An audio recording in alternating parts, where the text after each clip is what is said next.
Amarrés au large de la Grande Terre, les clans de la mer scrutent l'arrivée des baleines. Leur passage près des côtes marque le début de la saison de l'igname, fondement de la culture kanak, transmise de génération en génération. Venues de loin, elles sont là, toujours au rendez-vous, pour annoncer aux hommes qu'ils doivent planter l'igname.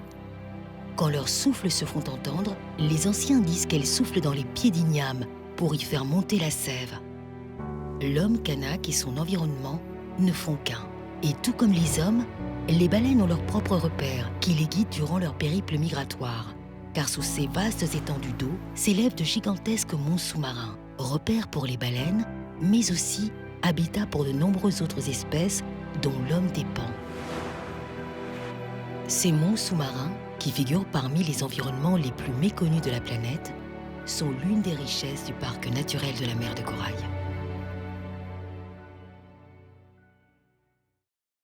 Créé en 2014, le parc naturel de la mer de Corail couvre l'ensemble de l'espace maritime de la Nouvelle-Calédonie. Avec une surface d'1 300 000 km², c'est l'une des plus grandes aires marines protégées du monde. De par son immensité, le parc abrite des écosystèmes très variés. Parmi eux, les récifs coralliens, de faible profondeur, quasiment tous classés réserve.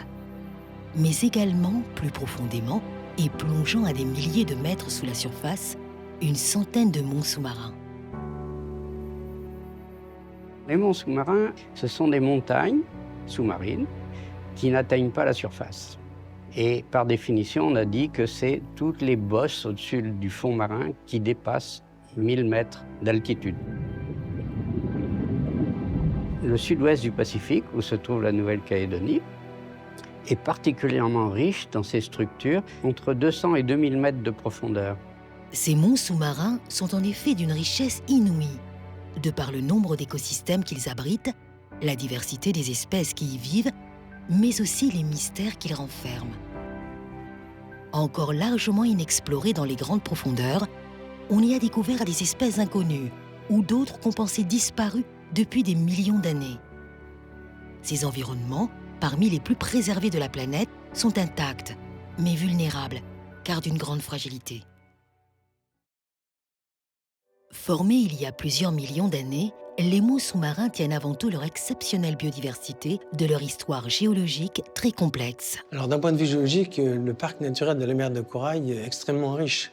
Il comprend plein d'ensembles structuraux différents, et notamment de nombreux monts sous-marins qui ont des origines variées. On peut les distinguer en 3 types. Donc, le premier type est lié à un volcanisme de type point chaud.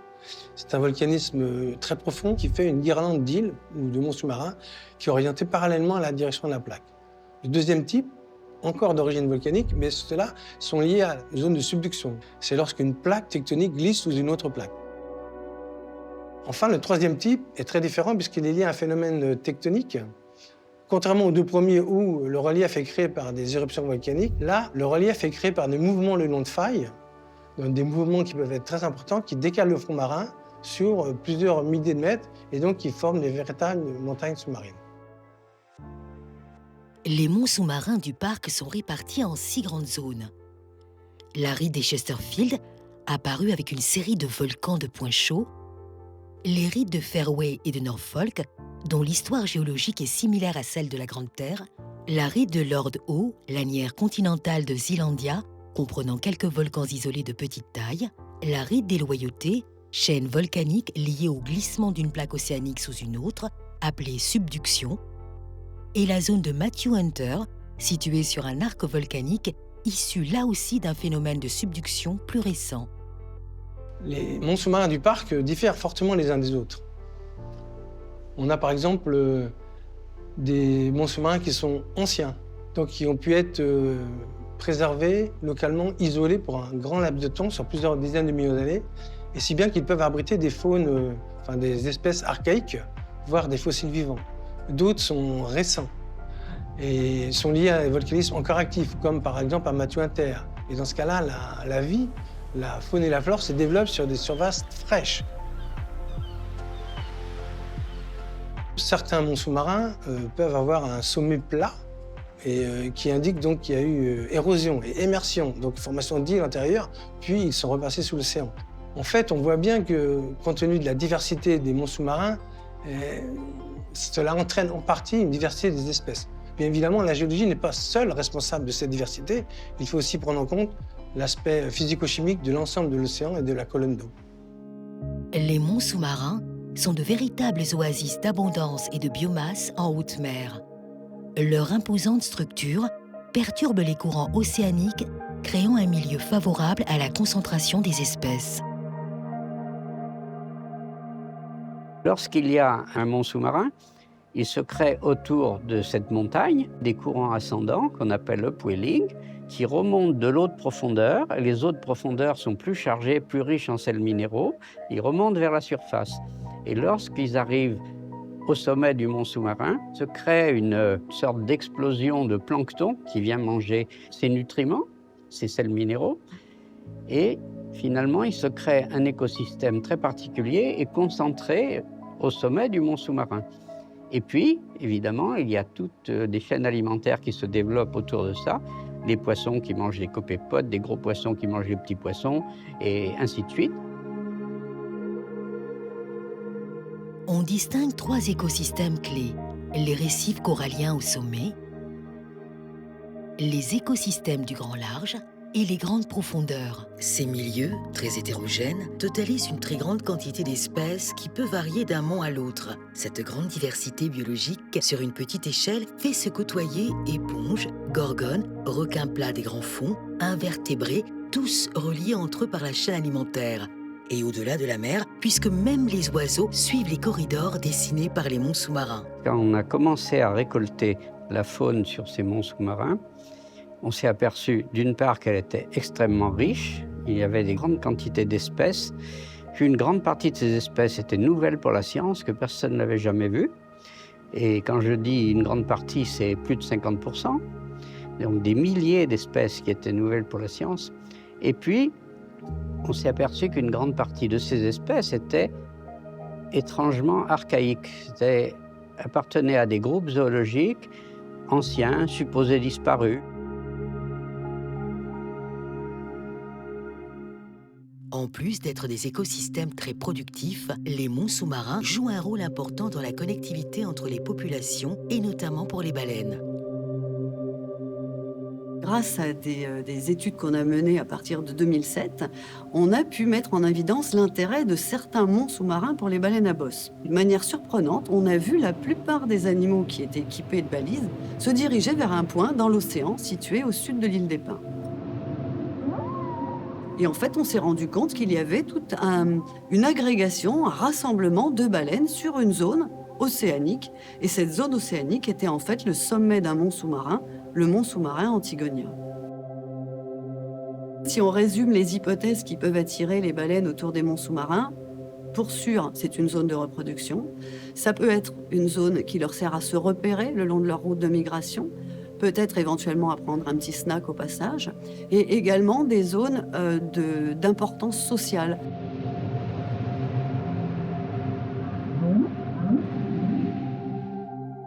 En dépit de leurs tailles imposantes, les monts sous-marins sont des écosystèmes extrêmement fragiles, peu résilients aux perturbations. Cette vulnérabilité est notamment liée au micro-endémisme qui caractérise ces milieux. Le micro-endémisme, c'est un point important parce que ça veut dire qu'on a des espèces qui ne sont présentes que dans certains endroits, peut-être sur certains monts sous-marins uniquement, et finalement, ça leur donne un caractère unique au niveau mondial, probablement, ce qui fait qu'elles sont particulièrement fragiles et que si on dégrade un mont sous-marin, on risque de voir ces espèces disparaître. Ce sont des écosystèmes qui mettent énormément de temps à se développer et qui se renouvellent très très lentement. On prend par exemple une éponge qui a une croissance de quelques centimètres tous les 700 ans et on connaît des espèces qui ont plusieurs milliers d'années de durée de vie. Et toutes ces caractéristiques font que si on casse un individu de cette espèce, il faudra énormément de temps pour retrouver un individu aux mêmes caractéristiques.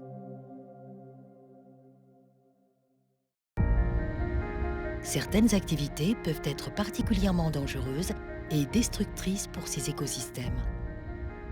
Globalement, dans le monde, On pense qu'il y a 3 menaces principales.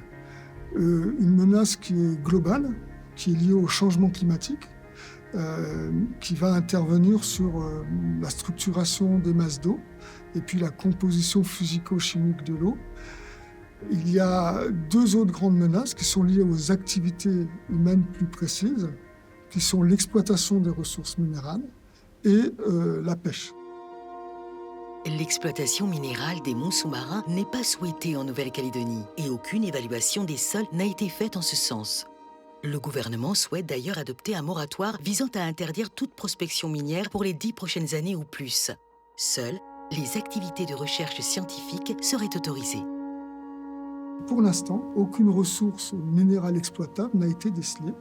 Et les scientifiques qui travaillent sur ces sujets-là, sur la géologie, travaillent plutôt maintenant à la compréhension du fonctionnement géologique du fond marin et les liens qu'il peut y avoir entre la géologie et l'écologie des espèces, parce que ces 2 sujets sont extrêmement liés. Bien que la surpêche ne soit pas d'actualité dans le parc, cette problématique constitue également un danger pour ces écosystèmes profonds. Les espèces de poissons profondes qui sont exploitées par la pêche ont, comme beaucoup d'espèces, une croissance lente et se reproduisent tardivement. Donc si on les exploite trop, on risque de ne pas permettre aux populations de se renouveler dans le temps. Ces dangers représentent également une menace pour les populations qui dépendent de ces ressources ou qui entretiennent avec elles des liens culturels forts. Les lois parlent du passage de la baleine qui leur indique qu'il faut commencer à travailler la terre pour planter les ignames. Mais pour arriver au sud, ils passent chez nous, je parle de Wailou, ils rentrent par la Grande Passe, ils longent tout le bord de mer et c'est aussi ce passage-là qui nous indique la même chose que les gens de l'île Loin. Donc protéger les monts sous-marins, c'est protéger la baleine, c'est aussi protéger les populations. Les clans de la mer, quand il y a un événement culturel au niveau des tribus ou des districts, vont pêcher des poissons à des endroits différents, mais ce sont des pélagiques. Donc ce sont des poissons qui viennent aussi de ces endroits-là, de ces monts sous-marins-là, qui à un moment donné de l'année vont rentrer dans les baies, dans les espaces où on pêche culturellement. Donc importance aussi et le lien avec le monde coutumier.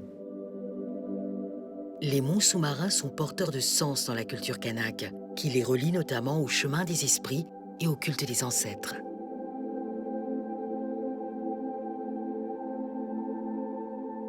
L'océan, il est source de vie dans la représentation du monde kanak. Les termes en langue, quand on les traduit, quand on les décortique, comme j'aime à le dire, si on parle de l'océan, on parle de l'océan qui est source de vie, en fait. On parle pas juste d'un espace. C'est avant tout un océan de liens. C'est pas un océan, c'est pas des obstacles entre les îles, des obstacles entre les gens. C'est vraiment ce qui lie les clans entre eux, les familles entre elles, les habitants des différentes îles entre elles, et qui lie aussi les vivants et les morts. C'est le lieu où reposent les âmes dans les conceptions du monde kanak. Et les monts sous-marins, plusieurs personnes partagent cette importance des monts sous-marins comme un lieu de repos pour les personnes défuntes.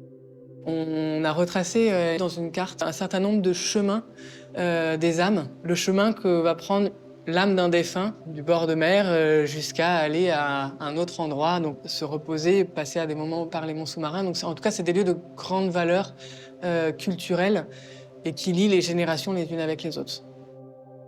Les hauts lieux du monde marin en général, ils sont racontés dans les récits généalogiques qui vont être rappelés par les personnes lors d'un mariage, lors d'un décès. Et donc on rappelle les liens qu'on a avec ces espaces-là, les liens qu'on a avec certaines espèces. Si un clan a un lien particulier, un lien généalogique avec une espèce ancêtre comme la baleine ou la raie manta ou un tricoréier, eh bien il y a un lien généalogique. Et monts sous-marins, espèces ancêtres, ça peuple les discours des personnes qui interviennent pour partager les récits généalogiques dans ces événements coutumiers d'importance. Les Océaniens en général, les Kanaks en particulier, ils ont une manière de concevoir le monde qui ne dissocie pas l'être humain du reste. Donc, en touchant à des lieux forts symboliquement, on touche forcément à la culture kanak et donc aux Kanaks eux-mêmes.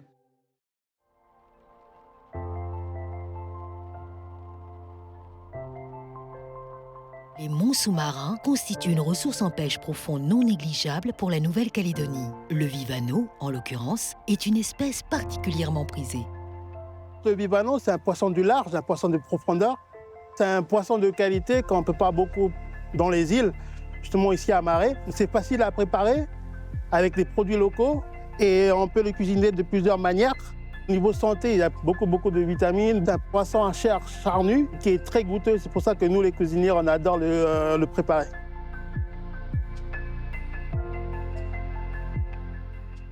Si les vivanos et autres espèces des profondeurs peuvent encore aujourd'hui régaler nos papilles, c'est grâce à la mise en place, il y a une vingtaine d'années, en Nouvelle-Calédonie, d'une pêche responsable et maîtrisée. Les principales ressources halieutiques sur les monts sous-marins sont tout ce qui est poisson profond, c'est-à-dire le vivano, le bérix, la loche profonde. Tous ceux qui pratiquent cette pêche-là sont des petits pêcheurs artisanaux qui pêchent à la journée ou à la rigueur peut-être 2 à 3 jours, mais pas plus. Il n'y a plus de longues campagnes de 7 jours ou un mois de pêche, non. Et on utilise des techniques artisanales avec des petites palangres de 4 à 5 hameçons. Les techniques de pêche comme le chalut, la drague sont interdites dans nos zones. Et on sait très bien que sur ces monts sous-marins, le poisson il est très vulnérable. Ça, on le sait par expérience, mais on le sait aussi par l'apport des scientifiques et des biologiques qui nous font savoir. Donc il est de notre intérêt à nous les pêcheurs de préserver ces stocks et de revoir toutes les techniques de pêche pour pouvoir préserver la ressource. À la fin des années 80, ces espèces, et notamment les bérix, ont connu une pression de pêche beaucoup plus forte, qui a failli conduire à l'épuisement de la ressource. En quantité de tonnage par rapport à avant, là, il y avait trop de tonnage sur le bérix. À chaque fois quand on lâchait une palongue, on avait 3 palongues de 8000 hameçons. Ça veut dire que par jour, on mettait 24 000 hameçons. C'est des campagnes de 40 jours. On allait jusqu'à 140, 130 tonnes. Et certains des scientifiques qui sont venus avec nous à bord, ils disaient qu'à la vitesse de la pêche que nous, on faisait sur le bérix, on va vite épuiser le stock. La Nouvelle-Calédonie a depuis longtemps mis un terme à ces pratiques de pêche. Consciente de la valeur inestimable des monts sous-marins et de leur vulnérabilité, elle est engagée depuis 2014 dans un processus de gestion concertée du parc. Le parc naturel de la mer de Corail est un joyau mondial de la biodiversité. C'est notre fierté en Nouvelle-Calédonie, mais c'est surtout une énorme responsabilité de tout mettre en œuvre pour préserver au maximum cette diversité exceptionnelle. Mais cette richesse est fragile, et en particulier les monts sous-marins. Ces montagnes immergées d'origine volcanique sont des lieux de vie isolés depuis des millions d'années. Et pour toutes ces raisons, le gouvernement de la Nouvelle-Calédonie s'est engagé à organiser au mieux les activités autour de ces zones particulièrement vulnérables grâce à un plan de gestion concerté. C'est la seule manière d'agir pour maintenir les équilibres de ces milieux si précieux à la nature d'abord, mais aussi aux hommes. Depuis 2018, le parc s'est doté d'un comité scientifique qui l'accompagne dans sa gestion. Le comité scientifique, il est là pour appuyer le comité de gestion, mais plus largement, il faut savoir que les scientifiques qui sont représentés par ce comité, ce sont les explorateurs des temps modernes. C'est eux qui nous découvrent notre patrimoine, qui, en l'étudiant, nous expliquent comment les écosystèmes fonctionnent et donc comment on doit les protéger. Et bien entendu, en apprenant de la nature, on apprend aussi des moyens de valoriser cette biodiversité. Alors quand je parle de valorisation, c'est apprendre pour le médical, pour le cosmétique, pour tout un tas d'applications. Donc il faut apprendre par un nouveau modèle, c'est celui qui est porté par le gouvernement, c'est comment faire de la préservation et de la valorisation de notre patrimoine naturel une nouvelle source de croissance durable où on respecte notre environnement. Le comité scientifique peut s'appuyer sur de nombreuses recherches indépendantes pour formuler ses recommandations. Les monts sous-marins du parc naturel de la mer de Corail sont étudiés depuis longtemps, depuis près de 40 ans, par le Muséum d'histoire naturelle et l'IRD pour étudier la biodiversité benthique, c'est-à-dire qui vit sur le fond. Donc il y a depuis 2022 un nouveau programme qui s'appelle SYNOPS, avec l'objectif de mieux comprendre la distribution de la biodiversité sur les monts sous-marins. Donc on associe des scientifiques de différentes disciplines pour pouvoir justement travailler ensemble et donc apporter des éléments scientifiques pour connaître la variabilité naturelle dans l'espace et dans le temps des communautés biologiques et de la biodiversité. Donc cela permettra aux gestionnaires de prendre en compte ces éléments pour établir des plans de gestion de l'environnement. Grâce aux dernières avancées scientifiques, le gouvernement de la Nouvelle-Calédonie vient d'étendre de 10% les réserves du parc naturel de la mer de Corail. Plusieurs de ces zones concernent des monts sous-marins, une victoire pour leur préservation. Le gouvernement de la Nouvelle-Calédonie, par voie d'arrêté, vient de classer 10% de son espace maritime en protection forte. Cela concerne l'intégralité des récifs coralliens de son espace maritime, une île haute, l'île de Walpole, une partie de son espace pélagique, de la haute mer, et enfin, effectivement, la ride de Norfolk, qui représente une surface de 55 000 km² et qui est constituée d'innombrables monts sous-marins. Ces zones de protection forte, soit en réserve naturelle, soit en réserve intégrale, sont interdites d'accès, tout simplement. En réserve intégrale, totalement interdites d'accès. En réserve naturelle, le transit y est autorisé, mais toute activité commerciale, également de plaisance, sans autorisation, n'est pas permise. Mais il ne s'agit pas simplement de protéger un espace de manière forte ou moins forte par le biais d'une réglementation. Il faut pouvoir s'assurer du respect de cette réglementation. Donc il faut qu'il y ait un suivi et une surveillance opérante et efficace, ce qui est le cas aujourd'hui. Il va être également important, sur la base de ce classement, de poursuivre l'acquisition de connaissances sur les zones déjà classées pour pouvoir mesurer l'évolution des écosystèmes au sein de ces zones classées, mais également poursuivre l'acquisition de connaissances pour envisager de nouvelles protections au sein du parc naturel de la mer de Corail, en accord avec les usagers de cet espace, puisqu'il faut le rappeler, le parc naturel de la mer de Corail est un grand défi pour le gouvernement de la Nouvelle-Calédonie, puisqu'il a décidé, en le créant, de concilier les usages et la conservation au sein de cet espace. Donc c'est un petit peu l'âme du parc naturel de la mer de Corail qu'il est important de préserver. Alors, la recherche scientifique est importante, voire primordiale, dans tout processus de gestion. Les données apportées par la recherche font partie des critères sur lesquels les gestionnaires vont s'appuyer justement pour planifier et zoner l'espace qu'ils souhaitent voir protégé. Alors, pour les monts sous-marins en particulier, la recherche a joué un rôle important puisqu'elle a été à l'origine d'un rapport sur l'état des connaissances, aussi bien géologique, historique que biologique.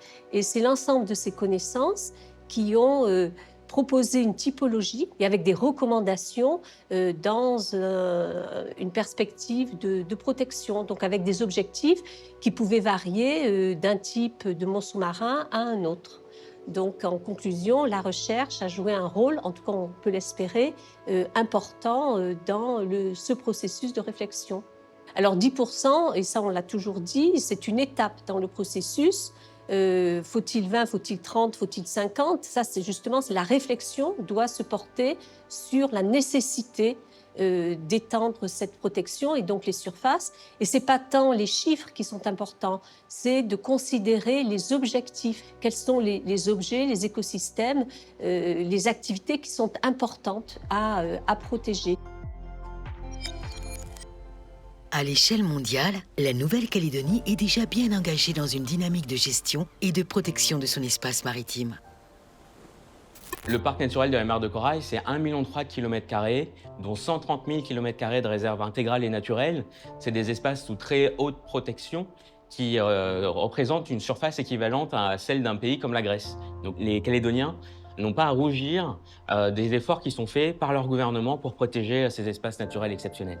À la COP15 de Montréal, l'ensemble des pays ont conclu de protéger 30% de leurs espaces terrestres et maritimes d'ici 2030. Alors en Nouvelle-Calédonie, on l'a dit, 100% de la zone économique exclusive est protégée, donc on est bien au-delà de ces 30 par 30. Par contre, on veut aller plus loin et se dire qu'on peut peut-être faire un 30 par 30 de protection forte.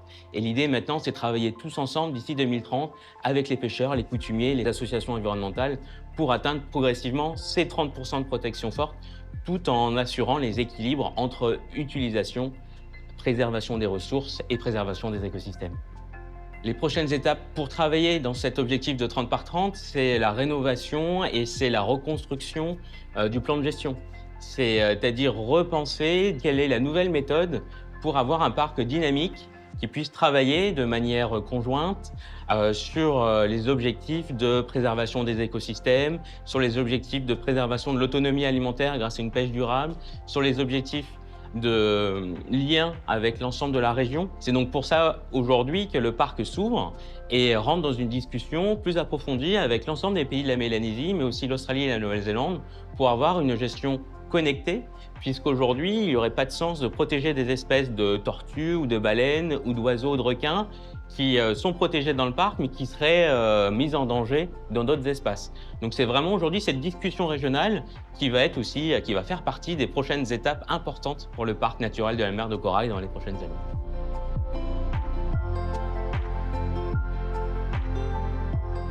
Oasis remarquable, mais vulnérable, les monts sous-marins du parc naturel de la mer de Corail bénéficient d'une attention toute particulière de la part du gouvernement de la Nouvelle-Calédonie. Avec les récifs isolés, ils sont au cœur du premier objectif de gestion du parc qui vise à maintenir cette richesse pour toute l'humanité.